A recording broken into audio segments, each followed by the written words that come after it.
Zach, Greetings. hello. Hello. Greetings to you. How's it going? Life is good, man. How about you? I'm Granby. You gonna grow the beard back out? What are we doing? Dude, it's one of those things that I tell people that you can tell how busy my life has been based on the growth of the facial hair, and it's been hustle city lately, man. I haven't had a chance, so not intentionally growing it out. Did you ever have a Hustle City shirt? I don't know. I don't know if I did. But I was there shirts for Hustle City? Yeah, I have one. Hmm. Um, I think that I was one of the two people that like bought the no whale hunting T-shirt. yes, That was old school. I have that one too. That Yeah, was fun back in the day. Really trying to back in stir the up the day. pot. Trying to see if I can find this. I mean, I still believe that. And I don't know why people would get so angry at me for it. Quite weird. Yeah. What's going on in your world? Uh, I just returned from a quick trip to Vegas. Oh, how was that? So it was a great trip. Very interesting. Yeah, I think that it's super healthy to get out and explore other cities, see how A things are market, going. a market the same size as ours, or roughly in the same range. Yet, I mean, I it's don't just think people would think that. yeah, it's interesting to see how things are done at different places. Hmm. To me, it's somewhat frustrating that, yeah, Vegas, they spent $2.3 million on building the Sphere, and that is Billion, truly yeah, billion. $2.3 billion on building the Yeah. Sphere. Next level entertainment. Uh, we did check a show out there, and it was awesome. And we went to the U2 show, and you like 100% thought that you were at the concert. I mean, like you had no idea that like you were watching a film, and so that's what they spent their money on. That's going to be the leading source of entertainment. That's where everything is headed to. And like here, yeah, we spend a couple $1 billion on a tunnel expansion, and that's just to try to bring our infrastructure up to meet the needs that we have. So they're planning for the next 10 years. We're trying to catch up for the last 20 or 30 years, or whatever the case is. So it's just a mindset change. Yeah. And That's my then this frustration is, with this. That's my frustration with the scope. It's like, okay, so you're going to renovate this building that already is not big enough to hold the acts that you want. So your 50-year plan is to be status quo and probably worse. I don't care how much nicer you make it. It's still a 7,000 person unit, a venue. It's just like, to me, that's asinine. It's silly. yeah. Malls are dead. Why renovate that mall? Seems pretty silly to me to do that. I don't know what consultants are going in there saying this is what we should do, but I'd love to get that $1 million check to say stay status quo. I mean, it makes Yeah. no sense to me. Continue to be a minor league area, and that's what we'll be. Continue to think minor Yeah. league area, and I that's what mean, we'll be. Just go to a it was different wild, city. man. I don't understand why these people go to these different cities, and they're like, "Oh yeah, we got to see what they're doing," and they never do anything. I digress. Yeah. What was wild? Yeah. But no, it was just interesting. Saturday night, they had the UFC fight at the Sphere. Yeah, But Mexican then a couple Independence Day. miles down the road, they had at the arena, they had the title fight from boxing.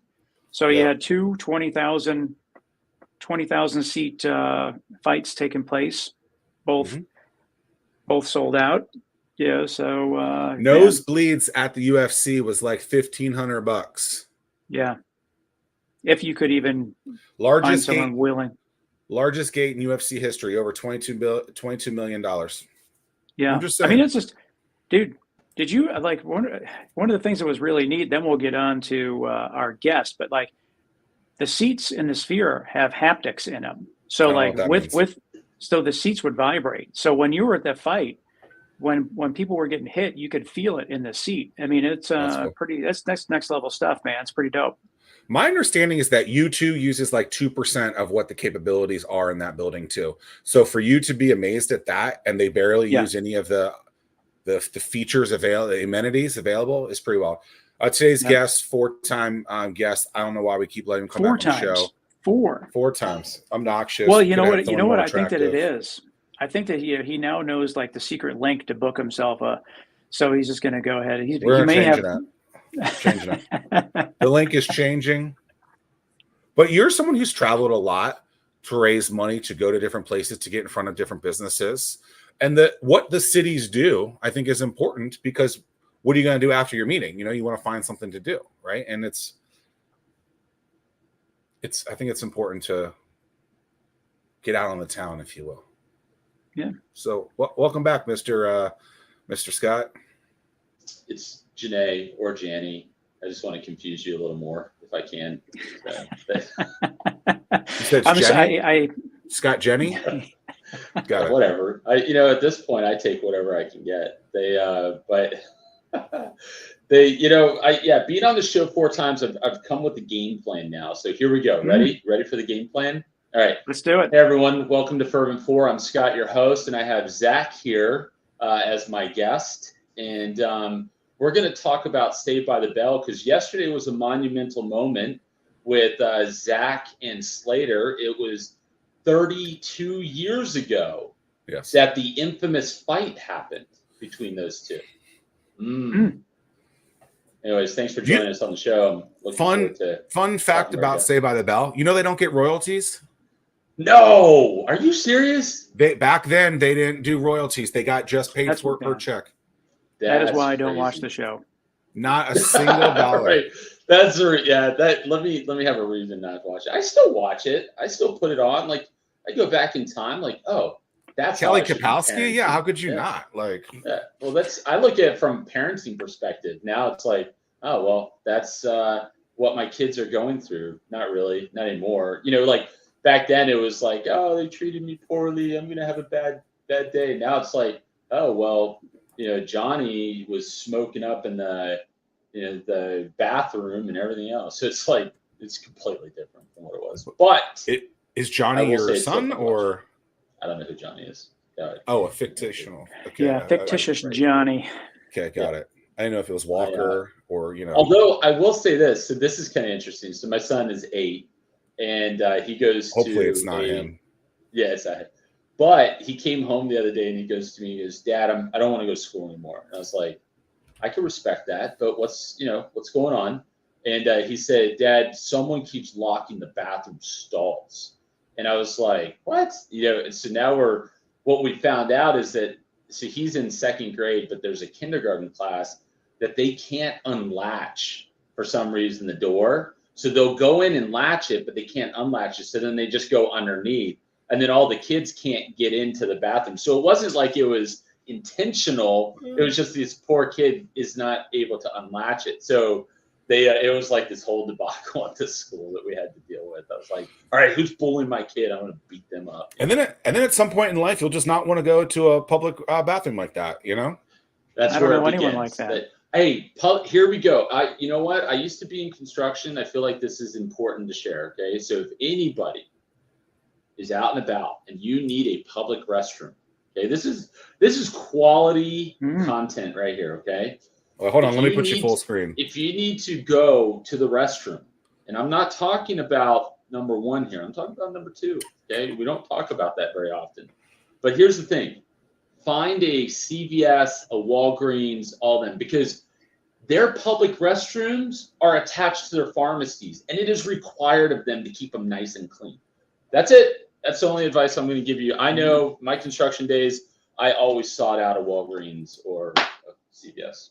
So now everybody knows a little bit more about me. Wow, thank you for that useless information. Dude, I don't think it's useless. I don't know if that's useless. I don't think that's useless. I think your Didn't CVS get bought out and now they're not even open anymore? Look, that's irrelevant. What's relevant is you find places like that that have clean public restrooms. I would bet, just quickly going back to the Vegas thing, other than the casinos, I would bet that CVS and Walmart are the highest grossing establishments on the Strip. Dude, the line going in and out of there, everyone buying their roadies, everything's open container on the strip. Dude, the lines were just everything's crazy. open container everywhere in Vegas. Can you imagine the logistics there for all the stuff that needs to be brought in and supplied? And like, it's insane. I mean, you wonder why, like, our military, those who are real high up on the totem pole in logistics they get poached by companies like this, because if you have to logistically move personnel in another country, let alone on roads that you don't even exist, and you have to move all this equipment, then you should be able to move equipment and product here in in our country. So it's no wonder why they do that. Yeah. It's quite the operation. How's your operation going? Good. We just closed down. You're not going to introduce Tim? You didn't even Oh yeah, let me Tim? do it. I'm sorry. Here we go. All right. Okay. Hey everyone, welcome back to Fervent 4, episode 228. I am Scott, your host.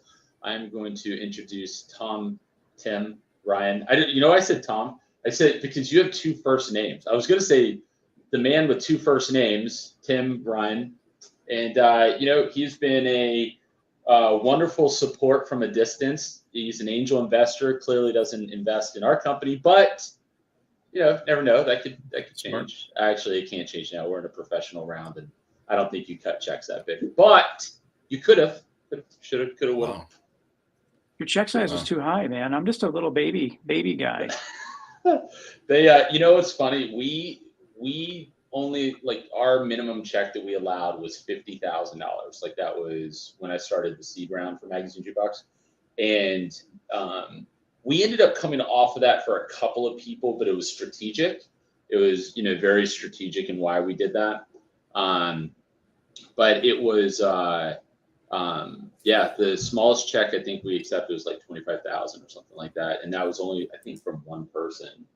And that was an institutional investor, because we saw they ended up investing an additional $175,000, and then plus helped us with some grant money as well. So it was strategic, but certainly, I just didn't, when we now look at our cap table, our cap table is very VIPC. clean.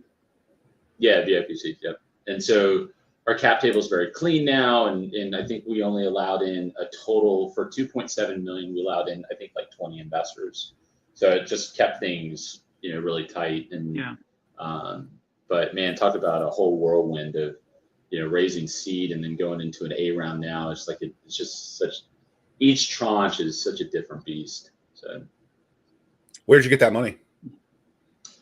A bank. When we were allowed to use masks and hats, I was able to go in and politely request it with a note, and they just handed it to me. Some of them came with blue ink in the bags. Okay, it wasn't cash at all. So no, we raised I think it was actually 2.607 or something like that. I think that was the final number, but we raised that over time. Like, it wasn't like we opened up a seed round and we said, okay, it's open and next week it's shut. Like, it doesn't work that way. I think we raised it as needed over time.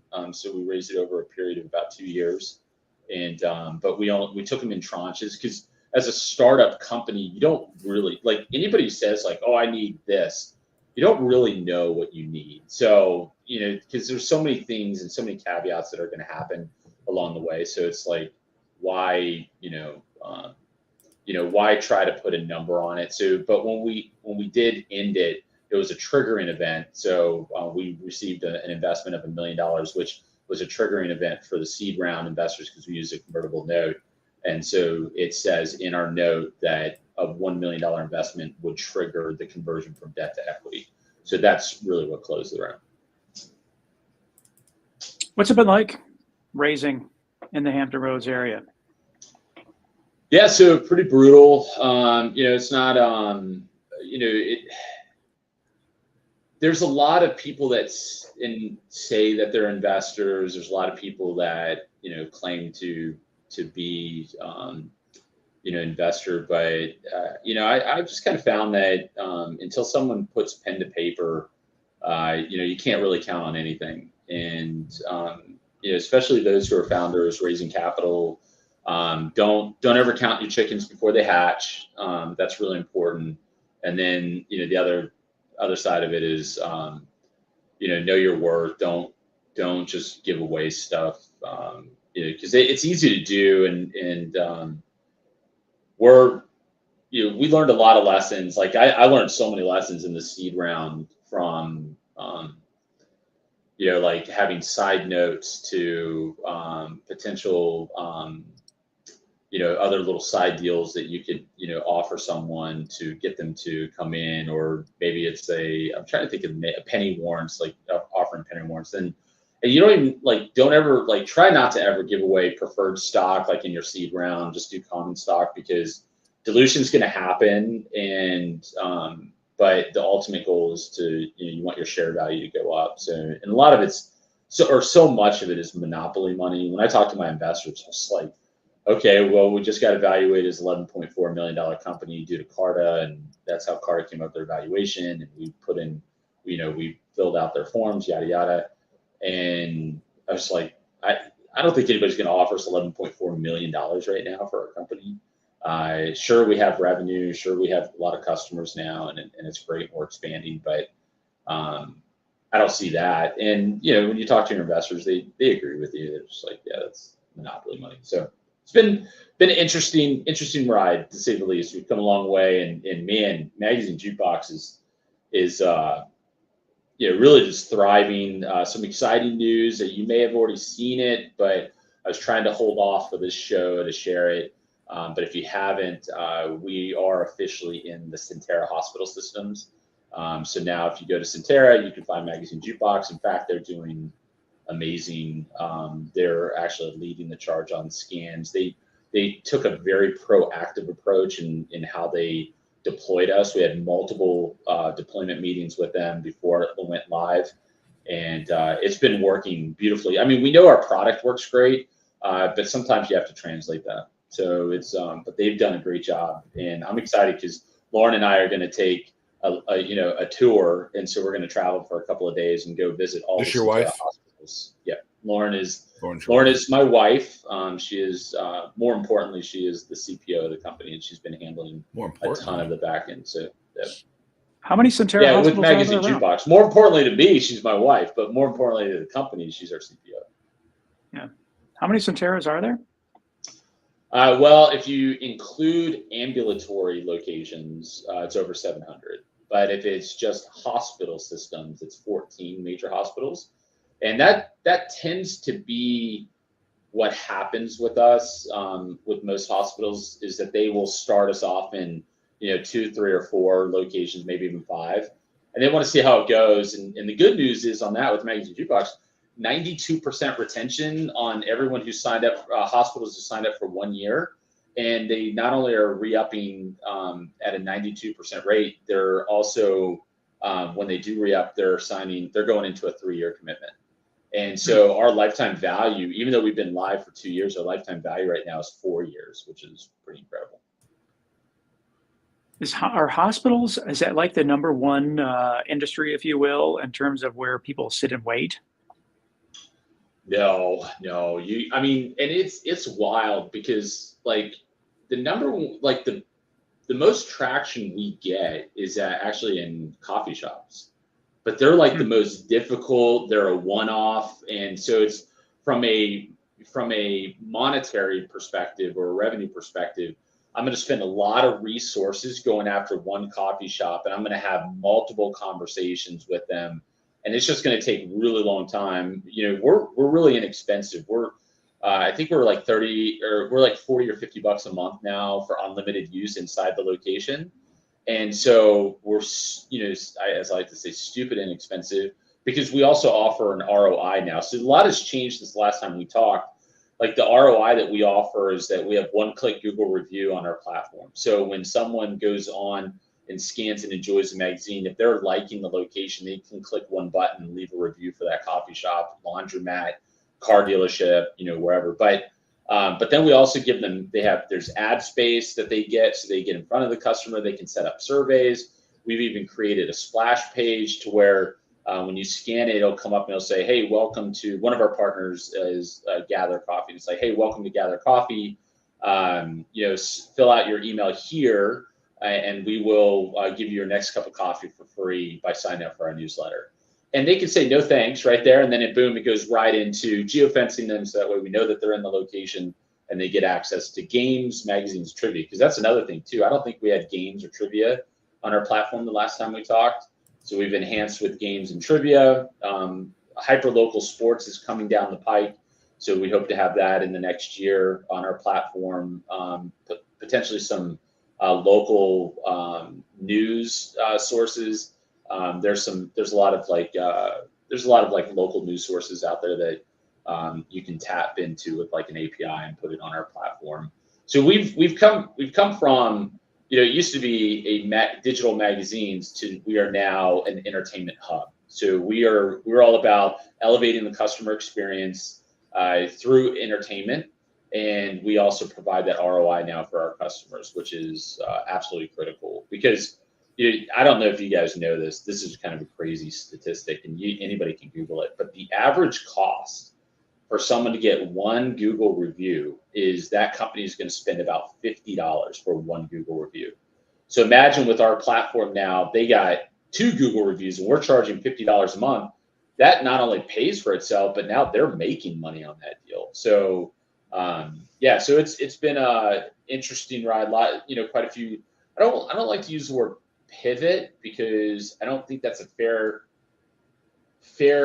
statement, because we haven't changed from our mantra, which is we want to provide entertainment for patrons all over the world, but at the same time we have made these like little changes, so it's been exciting. So to answer your question, sorry, long-winded there. No, I mean, and it really depends on the day. It could be very subjective. Like you can have an influx in a hospital visits. You can have an influx in a coffee shop, and just really depends. So I mean, some days some days we have customers have 0 scans in a day, and it's like, oh no, what's going on? But then the next day they have 30 scans, and the next day after that they have 300 scans, and it's like, it's just hit and miss. But what we do know, Tim, Todd, whatever. What we do know, Tom, that's right. Tim, what we do know is that humans are creatures of habit. And so when we are positioned properly in a business, we get used. And what's exciting is that we have repeat users constantly. I was going to ask. And in fact, we just this year alone, we just extended past over 71,000 users on our platform. And so we're it's been exciting. But yeah, we definitely get, what's really neat is watching, like when someone scans, and just for clarity, we don't trap data this way. So we don't know that, hey, Tim Ryan, we know that we don't say like Tim Ryan was at Gather Coffee. And by the way, Tim Ryan was also at Centera Hospital. Hopefully those aren't correlated. So the idea though is that we can see like every phone has a key. So we could say key number 12345 was at, Gather Coffee. And then that same 12345 was at, a car dealership, or maybe it was a car dealership up in Canada, or maybe you traveled to Vegas, wherever. So there's, so it is neat to see that. It's neat to see when there's a cross pollination and people are using it in multiple places. So Steve, I was able to, play this game. I love it. Let's do it. All right. So I was able to see it firsthand at the Startup Earth Cup a couple weeks ago, where you were one of the 10 participants. QR code on the screen. I think I told you this. Tim and I didn't see a single pitch. I think people think that's ridiculous, but we didn't see the 10 main pitches. You guys were we changing. Saw obviously this. You're changing clothes. No, we could. It was weird. At first, they had the sound on in the back, and then it just stopped, and I don't know what happened. And so, it's like the AC unit. Guess that stopped too. Which that was news to me the next day when Tim told me. I was like, "Are you serious? Wow, that's crazy." But what's that? The AC went out. unit stopped also in the lobby. Yeah. Oh, it was yeah, like yeah. Well, it was yeah. like the hottest day, right? And then you have all these people dressed to the, not to the nines, but we were dressed, like dressed up nice for the event, and then turn around and it's like, oh, by the way, Yeah. HVAC. I And that email requested came put in. that. When we went through a very simple walkthrough, I said, put this as cold as possible. She was like, are you sure? I'm like, yeah, because I know how people are. They're gonna bitch when they get in there. I didn't do anything. Probably Anyway, did. Like they turned it all the way down and it froze the coil right before we got there. I don't believe that. Okay, so I went back and watched it, the show afterwards, and I noticed that you had, I think either you told people, hey, QR code on the screen, or I noticed it, so I clicked it. So I was able to see it in real time, and I thought it was interesting. The Google review, so it was cool to see that, since I had never done that before. I don't go out to coffee shops, so I don't see it there. Not on a bicycle somewhere. Got it. Yeah. So the one-click Google review thing was interesting to me because I had no interest in that. And I thought it was interesting how prominent it was, but it's interesting that you say like that's something that's very valuable to companies. The $50 things to me seems like an outrageous price. I feel like that number could be way different depending on the style of business, right? You see some I'm sure businesses that for a with 3 1-star Google review, those come real cheap. It's true. It's true. Yeah, it's very true.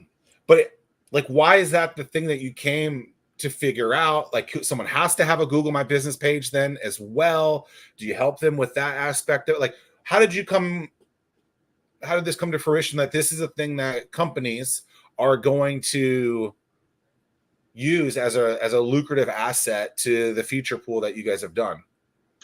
Yeah, so good question, and it was great. Thank you, Steve. No problem. I was trying to think of like a zebra. I'm gonna call you zebra because I got to think of a Z. I'm trying to think. Let's call him Richard. Richard. Okay, we'll call him Richard. So Richard, it's a great question because it was, the event was excellent. You guys, I think did very well for the first event, and I know that you guys are going to learn a lot from it, and it's going to be even better next year. And I think it makes complete sense to bring it back. I really enjoyed pitching against companies that have been around for 11 and 15 years and have raised over $150 million combined. So I really felt like we were in the right mix of founders to pitch. But anyways, I digress. Okay, so is that sarcasm? The thing is, though, that the winning company from Silicon Valley this year, they raised $50 million this year alone. Yeah.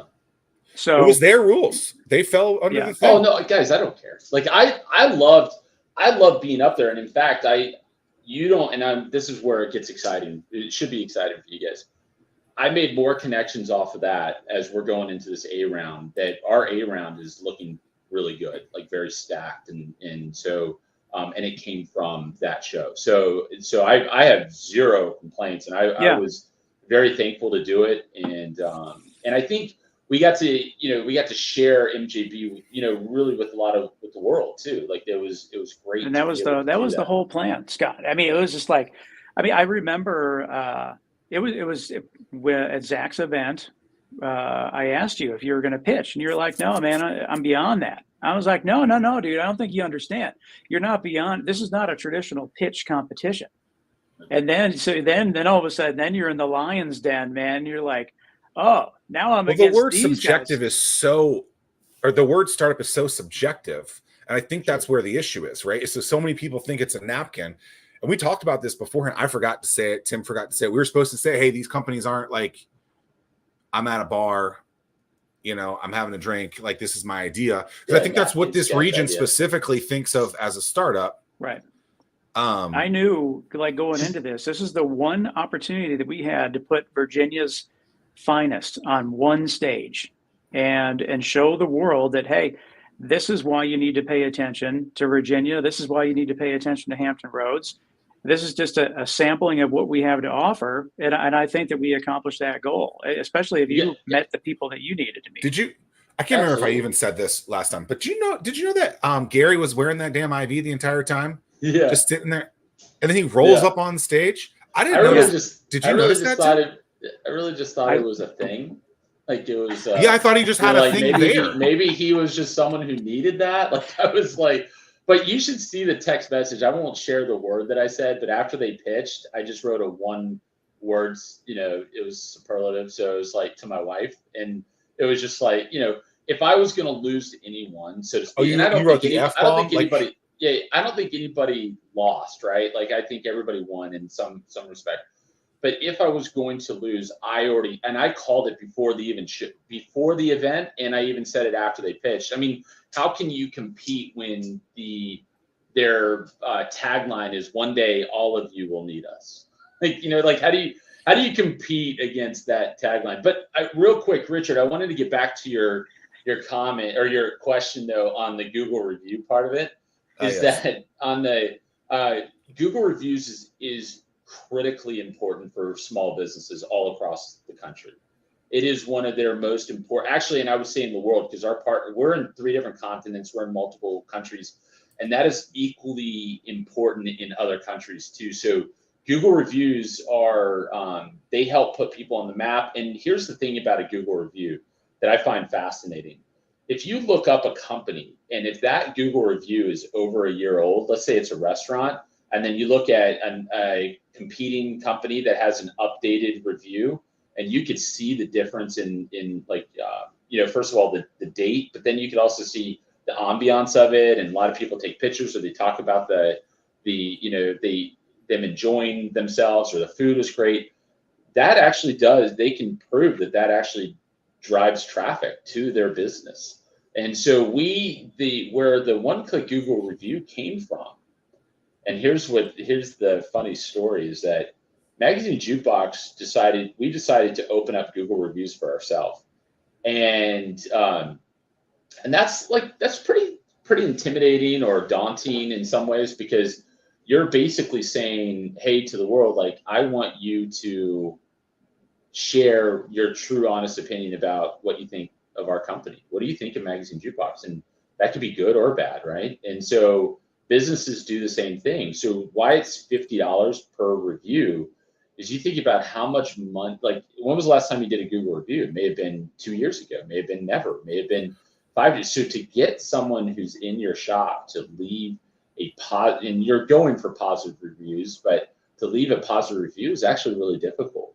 And a lot of times there's a lot of question marks when I see a company that has 7,000 Google reviews. Well, how did you get 7,000 Google reviews? Fiverr. Like I mean, it could be. I absolutely could be bots for sure. Like that was a big deal. Like, and Google has to do a good job to siphon through those. But yeah, Google reviews. That was so we opened up the Google review, and I think you'll get a kick out of this. So we sat there, and this person leaves this Google review. We did remove it, but it was a positive review. So we put in that this person claimed that they're a client of ours.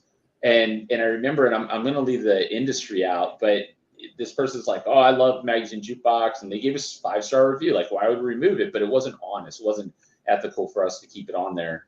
But it's like, I have it in all 7 of my blank, blank, blank locations, and he talked about his business.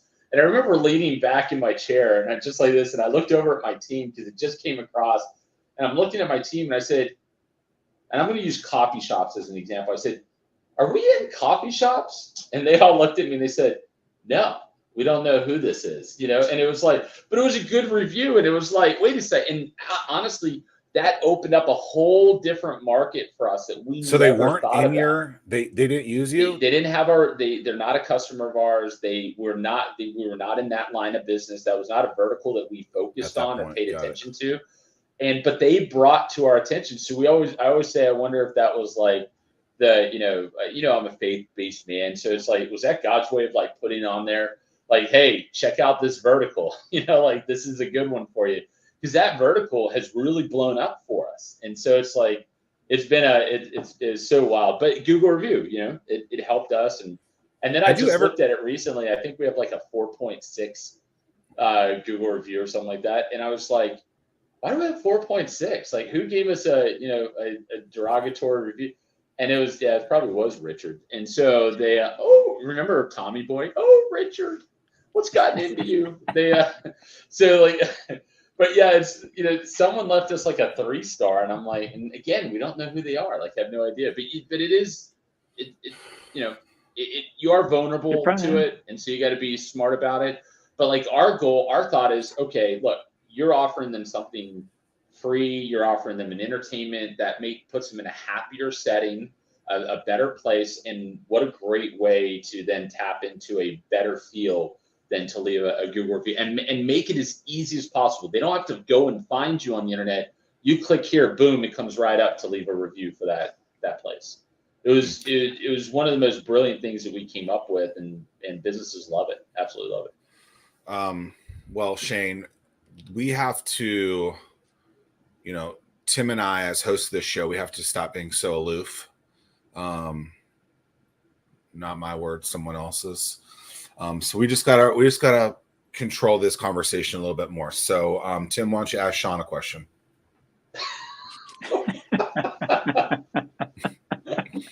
What? No, I was curious though. How many people are you up to? How big's your team now? So we have, I think, 8 or 9 employees now, full time. Wow. Remote? Man. Hybrid. So we have some that some of them are, two of them are full-time remote. And then everybody else is basically hybrid. I just noticed MacArthur Memorial behind you. Yeah. Have you ever been in that building, Tim? Oh, yeah. I've not. Sorry. No, I've walked by it many, many times. Oh, you gotta go. It's good. Seth, you like it? Yeah, I think that you've got to update it, but like those who love history, like really understand who McCarthy was. General McCarthy, like he saved countries, he helped war. I mean, he was like, you get a lot of, and I hope I'm not butchering this, but you get a lot of people who come over here from Japan because he did a lot of work for Japan that will come and pay homage to General McCarthy, and so it's talked about a lot. MacArthur. MacArthur. Yeah, General McCarthy. What did I say? You don't know names. The names. I'm thinking of who? I don't know who I'm thinking of. Anyways, all right, whatever, Sylvester. Richard. Go ahead, Richard. Carry on. I knew going into this, the show was going to be off the rails. I didn't realize it going to be that far off the rails. Yeah, we're just being aloof, Tim. Don't you worry, Tim. Yeah, we'll call ourselves the Aloof Duo. What about Trio? Where did I just get removed from this? Yeah, never in it. Fair enough. I respect it. What else you got? So hybrid team. Is that like? You see some companies, I think I just saw that Amazon is pulling everyone back in. Maybe I hate remote work. Guys, if that's what I hate it. I think it stinks. I think you miss out on so much of the human aspect of being able to collaborate. I feel like we get more work done. There's more accountability. But there are things that I do really like about hybrid work. And it's for days as a leader in a business, oftentimes you have to go and travel, you have to go to meetings, or you have to do things that are not in office, and it makes it difficult because I'm one of those believers, be first in, last out, and so they don't, your team doesn't always see the hard work that you put in, because a lot of times it's between the hours of 9 p.m. and midnight. They don't see the hours you're putting in between 4 a.m. and 6 a.m.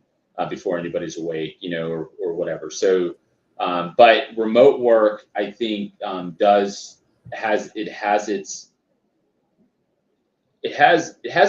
some opportunities in it. So I'm not going to say it's completely horrible, but I believe businesses struggle, and I think return to work is a good thing. I don't know if that's for Magazine Jukebox. Each business has to be, figure it out on their own.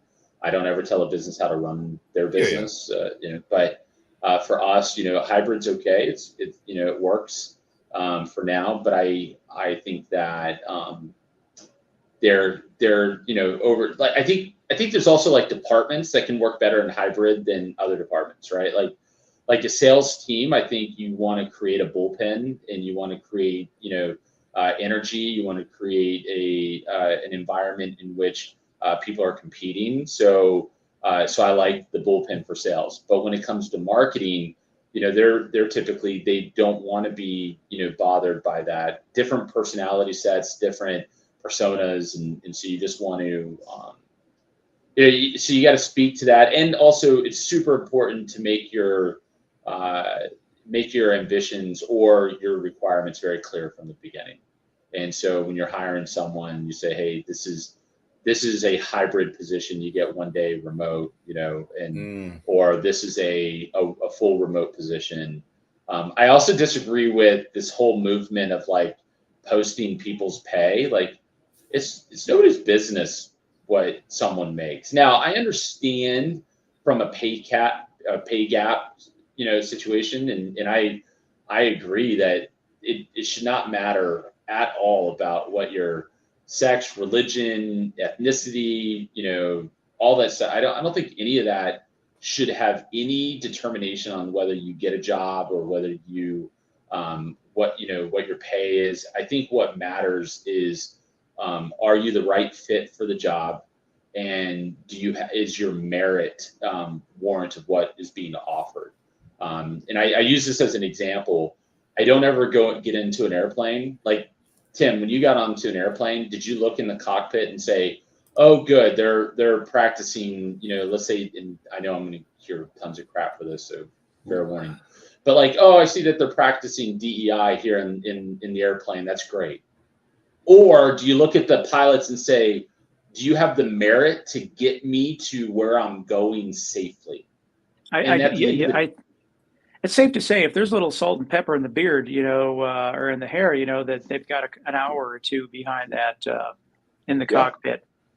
For sure. So I'm looking for those who can get me from point A to point B safely.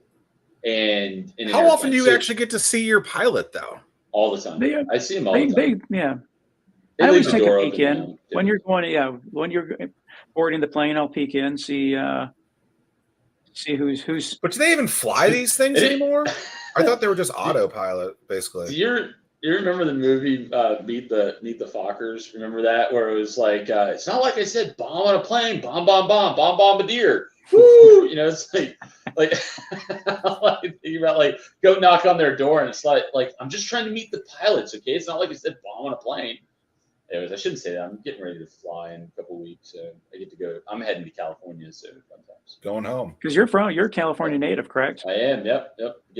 That's one of the reasons why I'm heading back. Going back to Cali. I try to go back in small doses, so it's a different California than what it was circa 1980, 1990, early 2000s. But remind me how you made your way to Virginia. Government brat. I've been here. I've been here longer than I've been in California. So I've been here since I was 16 years old. So, but Virginia's always been good to me, and regardless of the political climate, it's always been fairly neutral. So I think it's a great place for business. The location is fantastic because if I need to get to Florida or if I need to get to New York, it's it only takes me a couple hours via plane versus if I was on West Coast. And then also from a time perspective too, if you're dealing with overseas, different countries. So. Was your flight direct, Tim? No, we went through Philly on the way there, and on the way back we flew through Charlotte. But the crazy thing is, I just little soapbox moment, man. Like how fragile the workforce is. So we were supposed to fly out of Vegas, go through Charlotte, then into Norfolk. There was a flight attendant that was sick. So we literally had to wait for a backup flight attendant to fly in from Phoenix into Vegas to get on this flight. And then, then we missed our connecting flight. Then we had to spend the night in Charlotte. And it's just the ripple effect of one sick flight attendant had on how 300 people that were sick in Vegas flight. Oh, Vegas to Charlotte. Okay, hungover maybe, I don't know, but they were ill. They were not able to. Did the airline have to pay you for that? Like, because there's all this talk out there. There's all this talk out there right now, like that airlines are being forced to pay, and they're being unless it's an act of nature that they couldn't control. They had to have a stewardess on there, or what? Well, I think it's a safety thing at that point. I'm sure if like people would have forewent their their Food. soda and their Yeah. cookies. But yeah, but they did. They gave us a couple taxi vouchers. I was like, man, I haven't taken a taxi in a while, so I was able to experience that. What does They that did mean? put us in like an Oh, they actual gave you taxi money. cab. Yeah. Oh, wow, And then wow, wow, they wow. did pay for our hotel room, and then they gave us some food vouchers at the airport. What I don't was know if that we were like? in, Did they write you a check, or did they just give you a number for the hotel? Or how did that work? yeah, so like back in the day when they would print out those old school boarding passes, Yeah. Mhm. they printed out they printed out 2, 4, 5 boarding passes, if you will, but on each boarding pass, it was like the credit card number, the security code, and the expiration date, and then so it was like a virtual credit card that they handed you. And then so you Yeah. gave that to the taxi cab driver, you gave that to the hotel clerk, and And then they all know how to use it, so they understand yep, it. They're yeah. interesting. And did you Well, have a one of the things budget on that that? Was there amount yeah, of like the money? food vouchers were like $12. So you got I What half a can you get? sandwich? Yeah, I was gonna say, what can you get for $12? I just went over here to Stockpot. I love Stockpot in Norfolk. If So you're good. visiting Norfolk, check out Yeah. Stockpot. Healthy, clean food. I mean, it's just awesome. But I You ever been there, ordered Tim? no. oh, you got to go. It's a great place to go. But I ordered it's called the OG fried rice. Like that's what Yep. they're famous.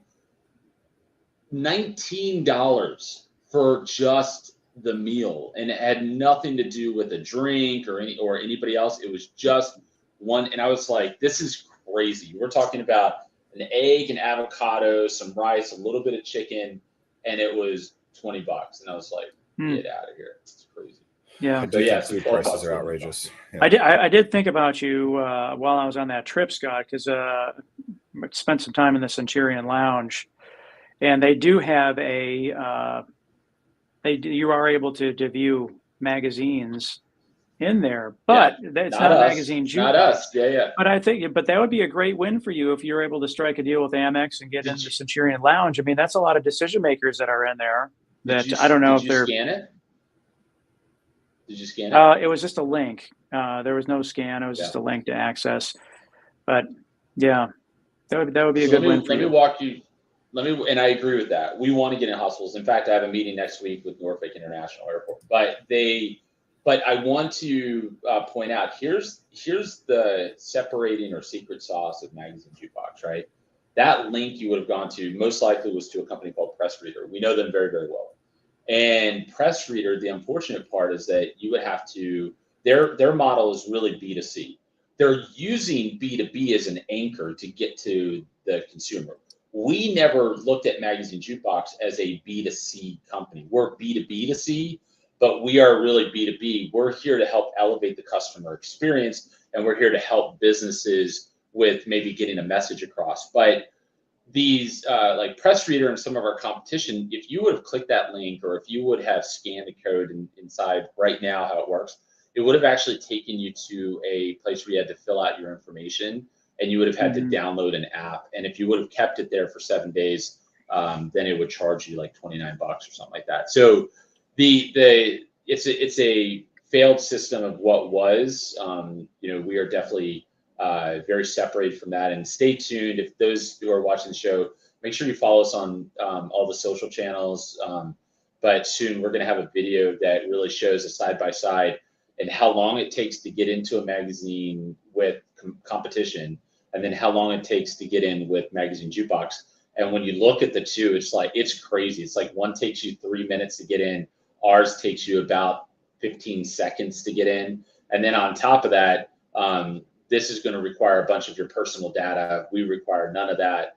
And then further that, if you leave it on there, it charges you. If you leave it on ours, it just timestamps out and the browser goes dead. So it's like, big difference, huge in contrast compared to us and these competitors. And that's why we're crushing it. That's why we are scaling. And I'm not going to, name some companies, but we have had a couple of companies inquire about us maybe obtaining them, and it's been it's been interesting because they see the writing on the wall that we're just absolutely crushing the market. That's awesome. How does it work from a licensing standpoint with the different magazines? Is there a royalty that's paid, or do you license it through the publisher? Yeah, I don't talk about it right now. We use a lot of of people that are hackers. We're just hacking it right now. Just kidding. Richard knows all about that. So he's hacked his whole life. So in fact, right behind him, it looks like it says hack, except I know it's Zach, but whatever. Okay, so we have agreements with publishers and we think right now we just pay a solid fee, but we know that that's going to be shifting as we continue to grow. It would make sense on their part to want to do rev share, and so we know that that's going to come. We don't know what that's going to look like, but we're prepared for it. But right now we just have some good licensing deals that allows us to use their content. Nice. Yeah, it's the way of the world. Everyone wants their piece these days. Everybody wants Shouldn't their piece, for sure. I mean, it's crazy. Like, I mean, when you look at it, I spend probably 10 times more for TV channels now at my house than what I was paying before. Before COVID, like you just had cable, right? Like, and it had all the channels and all the, then it was just like one central, but now it's like, geez, you need, you're talking like, you've got to have this, and oh, you want to watch that channel or that show? Oh, you need to have this. And then imagine, like, if I say, like, one of my favorite shows out there, series, it's been out for a few years, called Super Pumped. It's all about how Uber got started. If you haven't watched it, I highly recommend watching it, especially for founders. Fair warning, adult content, so make sure not for the kids. But the lot of pejorative, tons of pejorative language and innuendo. So, but anyways, on the show, like, I love that show and I want people to watch it. The problem is, if you don't have Showtime, or whatever it's on now, like, then you can't watch it, and I can't share that with you. They crack down on all of that, so it's like, yep. So it's just it's annoying more. And I think, some regards, I feel bad for TV shows that are wanting to get their show. I mean, imagine, like, right, like, if you wrote your own TV show, the one thing you want is people to watch it, right? Like, yes, of course you want to make money off of it, but I would think from an artist's perspective, or an actor or actress, you want it to get out there. Can you imagine being an actor or an actress and you finally get your big shot on a movie and you're like, yes, this is awesome, and it's going to be such a hit, and then you get to see the cuts of the movie and it looks awesome, you're excited, and then it comes down to negotiating deals with these distributors, and they're like, oh, we couldn't get a deal, so we ended up just going to one central location, and unfortunately, instead of it making $1 billion, they're only going to make $100 million. I mean, don't get me wrong, it's still a lot of money, but like, so many actors and actresses aren't even getting their talent out there because they can't get distribution in a way that it used to be. I don't know. I would argue that they're getting more distribution because there's more opportunities and more platforms. Maybe from that perspective, but I'm more thinking of, like, a movie that only launches on one like Netflix or whatever. Then, kind of like your book, what are you watching on Netflix? So it's like it's that if it's only that one channel, if you don't have Netflix, like, I know this is going to sound crazy, my wife and I don't have Netflix. So it's like, how do you not have Netflix? Like, that's crazy. When I published this, they had 232 million subscribers. Now they just came out, they have 276 million subscribers. Like, just get on the boat, bro. But that attests to what recently has happened, right? So, and here's, as a business owner and as a founder or start whatever, like, understanding your worth is so important. Understanding your company's floor and ceiling is super important. And the reason why I say that is because they were deathly scared of cracking down on users. They were like, that held them up for a long time. It was like they wanted it, like, they were worried if they did that, they would lose all these subscribers. Like, and they were also, every time you raise price, you're worried how many people they're going to lose. And here's the thing about raising price that I always like to share. If I lose customers for raising price, so it means I have less customers, but I'm still making profitable revenue and I'm making more revenue, then I'm good with that. And here's why. I have less people to please. I'm still making the same amount of money, but I have less people to please. And that is not necessarily a bad thing. Now, does that mean I want to lose people? Of course I don't want to lose people. And I know Netflix did, but they were definitely scared of that. And then they did it. And now, to your point, 230 million to 270 million. Look at what Canva's doing. Have you seen Canva, what they're about to do? So starting next year, they're going from $100 a year to $500 a year. Like a huge increase.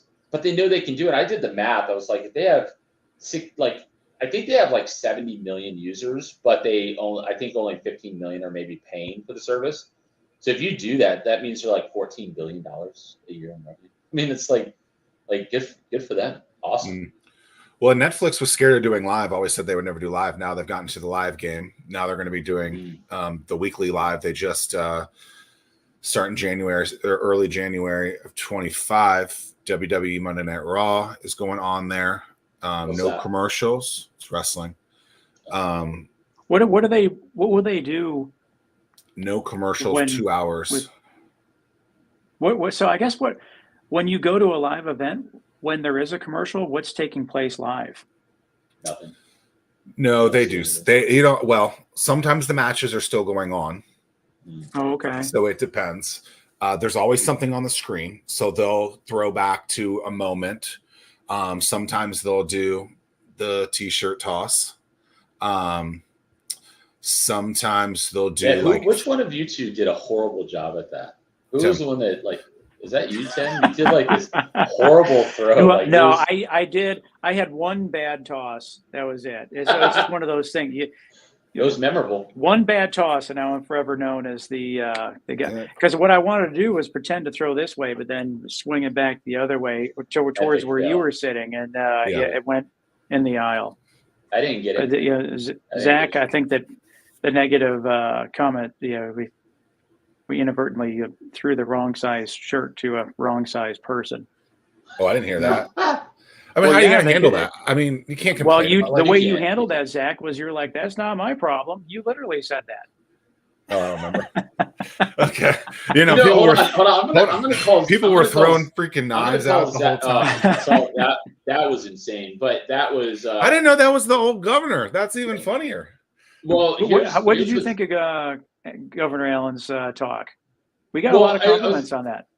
Yeah, so I think he did great. And but I was going back to when the mayor got up there and he was talking about Virginia Beach. I wanted to yell out, "Can you take your finger off the scale?" Because he's like bragging about what Drone Up being in the competition before we competed, and I was like, "Take your finger off the scale." But they, it was good. It was great. I think it was great that you guys, had them on there. I thought it was very interesting that I think it's the mayor who was running. Who's like they're in election year right now, and he had to concede to his competitor to have a moment to get up there and talk, and I don't even know if you guys knew that was what was going on. So that was pretty interesting. So you had the two duking it out for Virginia Beach on the same stage. Yeah, but that wasn't supposed to happen. The lady who went up there and talked, just somehow finagled her way on. She was not part of the show. Yeah, I did. Well, I wouldn't have known that. That's like going to a wedding, right? Like if she goes up to Allison and says, "What time am I talking?" And says, "I have my speech ready." And Allison didn't know anything else, so she invited her on. The meanest thing that happened on that entire event was, Zach, you said to the young lady with Emblem Oil or whatever, and she's like pitching her company, and then you go, "I don't like oil, I use butter." And then someone yelled out, "We can tell," that was it was so messed up. And I was just like, no way to do that. So it was fun. It was great. It was great, guys. I mean, I think, and I'm knock on wood here. I honestly believe that we're going to raise millions of dollars based on that show. So thank you. Well, that's awesome feedback. That was always the hope and goal of doing that. And I think that there will be I know there will be residual effect on that because we did receive word from Pegasus that it was the best show that they have they have ever been part of, and that they're going to go back and they're going to review and rewatch the show and use that as a benchmark for future events. Yeah, well, you're welcome. I would say that my pitch really solidified how good it was. So. Well, I mean, shout out, man. I was really excited about your walk-up song. Yeah, that What was was his walk-up song? That was Jukebox Hero. Foreigner. Okay. It was great. And that was actually kind of a last minute thing too, because when you guys sent out like, hey, what do you want your walk-up music to be? And I said, I was like, at first I was going to do something different. And then Lauren looked at me and my team and they're like, we've always used Jukebox Hero when we can. So why would you not use that? So I've actually tasked my marketing team to, at some point, it's not high priority, but to find out how we can get rights to be able to use that for, future events. So stay tuned on that. I get hindsight being 2020. We forgot that that was being broadcast on YouTube. So the YouTube police did get us, with the live music. But it is what it is. Yeah, it was still a core piece of the experience. I thought that only mattered if it was a paid page. Well, they didn't take it down. They just said that in whatever countries they would not, they would lower the algorithm, so the views wouldn't be as high. But we just let it ride.